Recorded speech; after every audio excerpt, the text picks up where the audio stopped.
There's no reason to continue on with this war. এই যুদ্ধ চালিয়ে যাওয়ার কোনো কারণ নেই। আমরা 1.5 বছর ধরে যা করেছি, হ্যাঁ, গত 1.5 বছর ধরে, এবং আমরা সফল হতে পারিনি।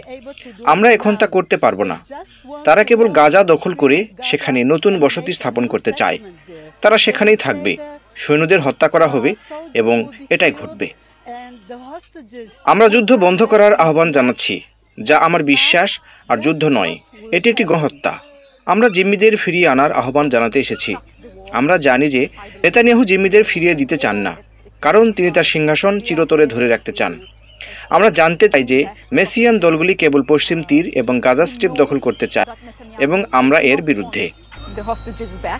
Because he wants to keep his throne forever.